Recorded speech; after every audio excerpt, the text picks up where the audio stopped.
সম্পর্কে আপনার সামনে কিছু কথা তুলে ধরব ইনশাআল্লাহ। প্রথমত,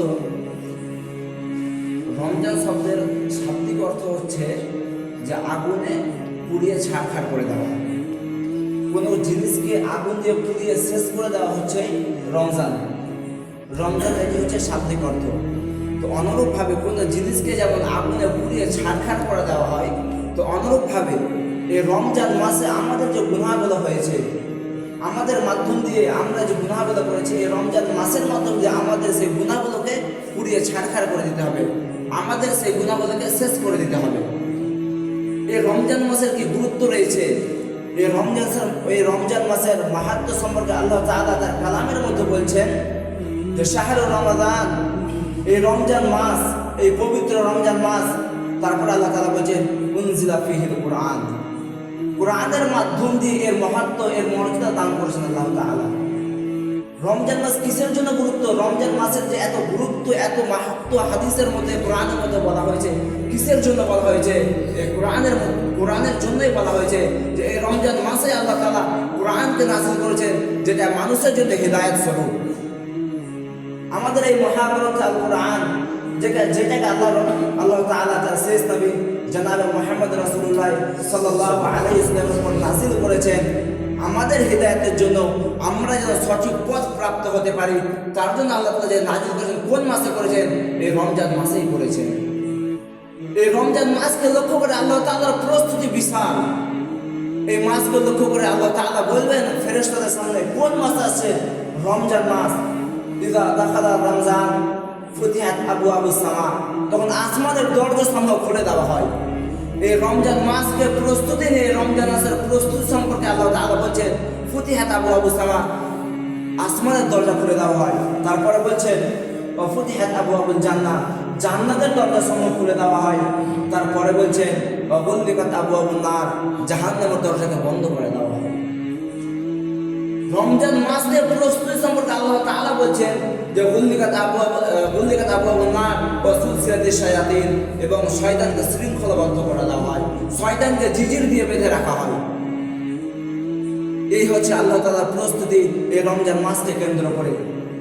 কিন্তু দুর্ভাগ্য হলেও সত্য, এটাই সত্য যে আমরা এত গুরুত্বপূর্ণ মাস পেয়ে, এত মর্যাদাপূর্ণ মাস পেয়ে আমরা নিজেদের গুনাহগুলোকে মাফ করে দিতে পারলাম না, আমরা যথাযথ তার মূল্যায়ন করতে পারলাম না।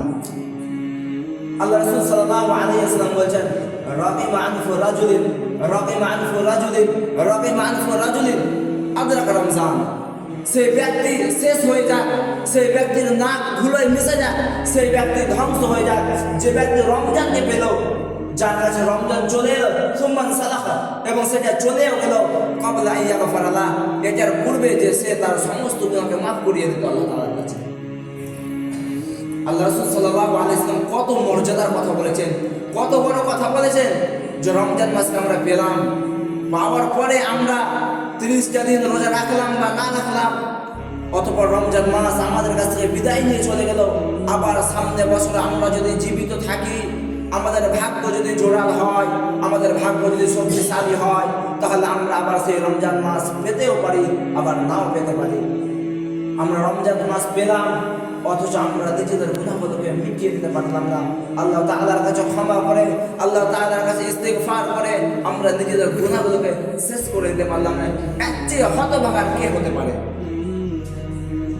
আল্লাহ রাসূল সাল্লাল্লাহু আলাইহি ওয়াসাল্লাম বলছেন कि যে ব্যক্তি মান লাম ইয়াদা কাওলা যুর ওয়াল আমাল বিহি, कि যে ব্যক্তি মিথ্যা কথা বলা ছাড়লো না, রমজান অবস্থায়, রমজান মাসে রোজার অবস্থায় যে ব্যক্তি মিথ্যা কথা বলা ছাড়লো না, মিথ্যা বলে নিজের দোকানের সামগ্রী পণ্য বিক্রি করা ছাড়লো না, মিথ্যা বলে অন্যজনকে ধোঁকা দেওয়া ছাড়লো না, মিথ্যা বলে ফোনে বললো না যে আমি অমুক জায়গায় আছি আর সে আছে আরেক জায়গায়, এরকম যে ব্যক্তি করলো, যে ব্যক্তি মিথ্যা বললো, আল্লাহ রাসূল সাল্লাল্লাহু আলাইহি ওয়াসাল্লাম বলছেন যে লাইসা লিল্লাহি হাজাতুন বিআন ইয়াদা'a তা'আমাহু ওয়া শারাবাহু, আল্লাহ তাআলার জন্য কোনো প্রয়োজন নেই সে সারাদিন না খেয়ে থাকুক, সে সারাদিন অনাহারে থাকুক, সে সারাদিন পিপাসা না করুক, সে না খেয়ে থাকা আল্লাহ তাআলার কাছে কোনো গুরুত্বপূর্ণ নয়, আল্লাহ তাআলার কাছে কোনো প্রয়োজন নেই, সে খেয়ে দেখ বা না খেয়ে থাক, আল্লাহ তাআলার কাছে দুটোই সমান।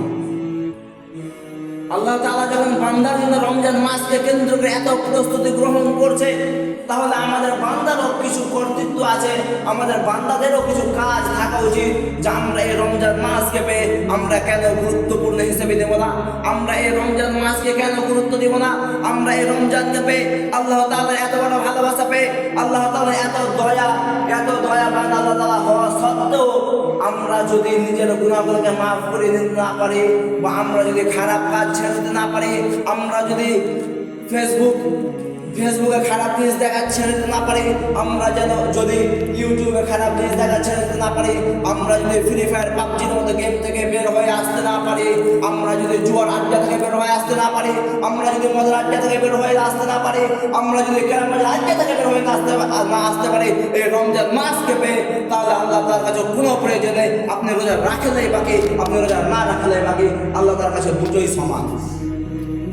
সম্মানিত উপস্থিতি, বলতে চাইছিলাম আপনাদেরকে যে এই রমজান মাস অতি গুরুত্বপূর্ণ মাস, অতি মাহাত্ম্যের মাস। এই মাসকে কেন্দ্র করে আল্লাহ তাআলা অনেকগুলো বিষয় সংঘটিত করে। এই মাসকে কেন্দ্র করে আল্লাহ তাআলা বলেছেন, মান সামা রমাদান ঈমানান ওয়া ইহতিসাবান গুফিরা লাহু মা তাকাদ্দামা মিন যামবি, যে ব্যক্তি নেকির আশায় এবং ঈমানের সাথে এই রমজান মাসে রোজা রাখলো, সিয়াম পালন করলো, আল্লাহ তাআলা তার পূর্বেকার সমস্ত গুনাহকে মাফ করে দিল। বলেন আলহামদুলিল্লাহ। এত বড় গুরুত্বের কথা, আল্লাহ তাআলা যে কত দয়াবান, আল্লাহ তাআলা যে স্বীয় বান্দার প্রতি কত রহম করেন, এই একটা হাদিস থেকে আপনারা বুঝতে পারবেন। তারপর রাসূল সাল্লাল্লাহু আলাইহি ওয়াসাল্লাম বলেন, মান কামা ঈমানান ওয়া ইহতিসাবান গুফিরা লাহু মা তাকাদ্দামা মিন যামবি, যে ব্যক্তি ঈমানের সাথে নেকির আশায় তারাবির নামাজ আদায় করলো, তারও সমস্ত গুনাহ মাফ করে দেওয়া, পূর্বেকার যত রকমের গুনাহ থাকে না কেন। তারপর আল্লাহ রাসূল সাল্লাল্লাহু আলাইহি ওয়াসাল্লাম বলেন, মান কামা লাইলাতুল কদর ঈমানান ওয়া ইহতিসাবান গুফিরা লাহু মা তাকাদ্দামা মিন যামবি, যে ব্যক্তি লাইলাতুল কদর রাতে জাগরণ করলো, যে 5টা বিজয় রাত আছে 20টা রমজানের পরে, যে ব্যক্তি 5টা বিজয় রাতে জাগরণ করলো, তার সমস্ত পূর্বেকার গুনাহকে মাফ করে দেওয়া হবে। বলুন আলহামদুলিল্লাহ। এত বড় মর্যাদা, এত গুরুত্বপূর্ণ একটা মাস, এত মাহাত্ম্যপূর্ণ একটা মাস, এত ফজিলতপূর্ণ একটা মাসকে পেয়ে আমরা যদি গাফিল হয়ে থাকি, উদাসীন হয়ে থাকি, আমরা যদি অমনোযোগ হয়ে থাকি, তাহলে আল্লাহ তাআলা আমাদেরকে কেন শাস্তি দেবেন? আপনি একটা কথা বলবেন, আল্লাহ তাআলা আমাদেরকে শাস্তি দিবেন না তার কি গ্যারান্টি রয়েছে? আমরা যদি আল্লাহ তাআলার নাফরমানি কাজগুলো করে থাকি, আমরা যদি শুকরিয়া আদায় না করি, আমরা যদি আল্লাহ তাআলার কথা অনুযায়ী না চলি, তাহলে আল্লাহ তাআলা আমাকে কেন শাস্তি দিবেন না? আপনি থাকছেন আল্লাহর জমিনে, বাতাস, হাওয়া, অক্সিজেন, খাবার, যত রকমের নিয়ামত আছে আপনি আল্লাহ তাআলার গ্রহণ করছেন। আপনি বিয়ে করেছেন, আপনার স্ত্রীকে রাখছেন বাড়িতে, বাড়ি আপনার, ছাদ দিয়েছেন কষ্ট করে, ছাদ আপনার, জায়গা দিয়েছেন কষ্ট করে, জায়গা আপনার স্ত্রীকে মোহর দিয়ে নিয়ে এসেছেন, মোহরের টাকা আপনার, খাবার দাবার খরচ বছর সমস্ত দায়িত্ব আপনার। তারপরে আপনার স্ত্রী আপনার কথা না বলে, তাহলে আপনি তাকে মারতে লাগবেন, গালাগালি করতে লাগবেন।